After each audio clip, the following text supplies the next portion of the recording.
नमस्कार दोस्तों, आज हम एक उलझी हुई जानलेवा बीमारी के सुलझे हुए और आसान उपचार की बात करेंगे।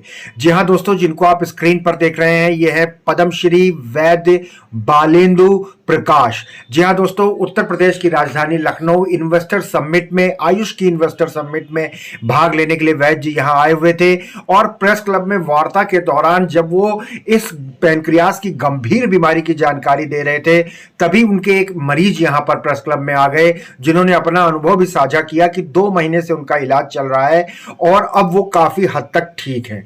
दोस्तों, हम बात कर रहे हैं, हिंदी में इस बीमारी को कहते हैं अग्नाशय शोथ और अंग्रेजी में इसको कहते हैं पैनक्रिएटाइटिस। ये जानलेवा बीमारी है। आइए वैद्य जी से इस पूरी बीमारी की एक एक जानकारी लेते हैं। कल जो यहाँ पर एक इन्वेस्टर्स मीट हुई थी आयुष विभाग की, उसमें उत्तर प्रदेश शासन ने मुझे आमंत्रित किया था। मैं फिलहाल, वैसे तो मैं मेरठ का रहने वाला हूँ और पिछले 4 साल से मैं रुद्रपुर में हूँ। पहले 30 साल में देहरादून रहा हूँ, 30 साल मेरठ रहा हूँ।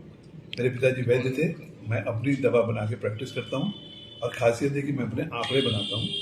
और इसी आंकड़े में मैंने 97 में एक भारत सरकार से प्रोजेक्ट किया था, जिसमें 11 में से 11 ब्लड कैंसर मैंने ठीक किए थे ऑल इंडिया इंस्टीट्यूट में, जिसके लिए मुझे 1999 में पद्मश्री से सम्मानित किया गया।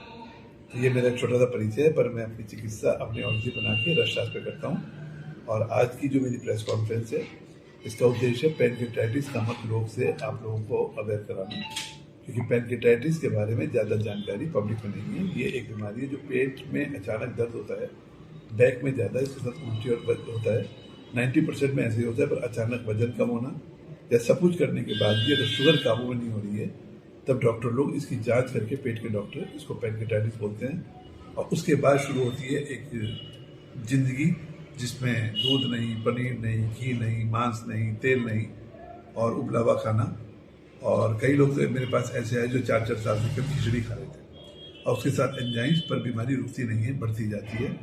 और अपने आंकड़ों के हिसाब से मैं बता सकता हूँ कि 92% लोग हिंदुस्तान में 10 साल होते इससे मर जाते हैं और जो बचते हैं उनकी भी जिंदगी कोई अच्छी नहीं होती। तो ये जो दवा मेरे पिताजी ने ईजाद की थी, मैंने इसका जो आंकड़े इकट्ठे करने शुरू किए 97 से अब तक, मैंने देखा है कि 70% लोग इससे पूरी तरह मुक्त हो चुके हैं और वो पहले दिन से ही घी, दूध, मलाई सब खाने लगते हैं। मैं इसका इलाज करता हूँ और इसके ऊपर हमने साइंटिफिक स्टडी की है। जैसे इंडियन इंस्टीट्यूट ऑफ साइंस है बेंगलोर में, ये पारा, तांबा, गंधक का होता क्या है, तो पता चला 3 साल में इसमें धातु खत्म होकर खनिज बन जाता है। चूहों पे इसके ऊपर टॉक्सिसिटी स्टडी जो मानक है वो की है, उसमें सेफ है। और चूहों पे ही पैनक्रिएटाइटिस पैदा करके 2 स्टडीज में देखा गया कि पैनक्रिएटाइटिस को बदलती है। अमेरिका के हवाई द्वीप पे 2019 में एक मीटिंग हुई थी जापान पैनक्रियास सोसाइटी और अमेरिकन पैनक्रियाटिक एसोसिएशन की, जहां पर हम अपने शोध पत्र को प्रस्तुत कर चुके हैं।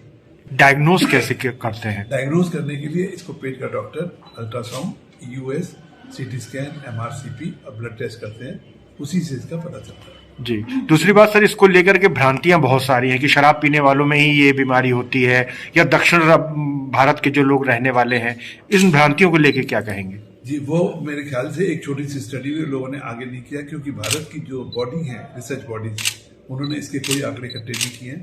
परंतु हम हाथ कंगन को आरती किया, पढ़े लिखे को फारती किया। मेरे पास जो पिछले 97 से अभी तक जो मरीज आए हैं, उसमें सबसे ज्यादा है 1600 मरीजों में से 269 मरीज, 279 मरीज यूपी के हैं, उसके बाद महाराष्ट्र के हैं, उसके बाद दिल्ली के हैं। कमोबेश यही आंकड़े पिछले 10 साल से आते जा रहे हैं। बात है तो 75% लोग ऐसे हैं जिन्होंने कभी शराब पी नहीं है। 19 से 45 वर्ष की आयु में सबसे ज्यादा है।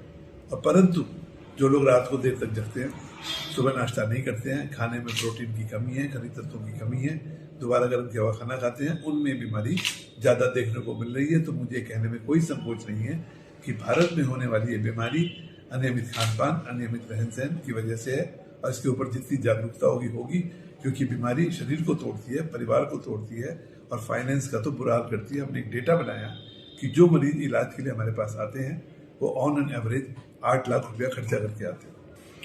सर, ये इलाज, इसकी कीमत कितनी है, कितना खर्च इसमें आता है और कितना समय लगता है? देखिए, ये बीमारी जब मेरे पास मरीज आते हैं तो कई बार पानी भी नहीं पी पाते, उनका घी दूध बंद होता है, तो हम 21 दिन के लिए मरीज को अपने देख रेख में खिलाते हैं। क्योंकि दवा जब मलाई से बोलते हैं तो डॉक्टर, मरीज घबरा जाता है कि डॉक्टर ने तो दूध भी मना किया हुआ, तो मलाई क्यों दे रहे हैं।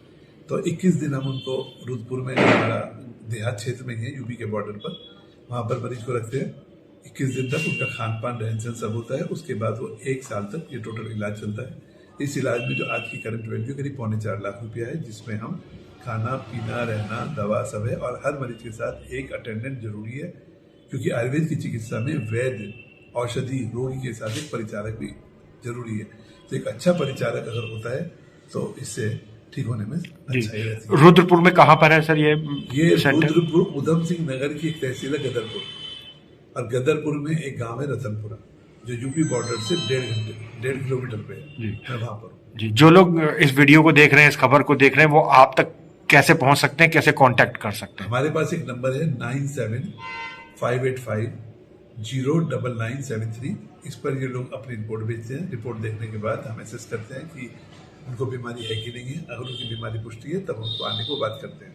अदरवाइज यूट्यूब फेसबुक जितने भी मरीज आते हैं, क्योंकि हमारे मरीज लगातार अपने अनुभव यूट्यूब पर फेसबुक पर डालते रहते हैं। आप विधि करके एक प्रोग्राम है जिसमें अभी तक 50 लोग अपने अनुभव वीकली बेसिस पे देते रहते हैं, फोर्टनाइटली।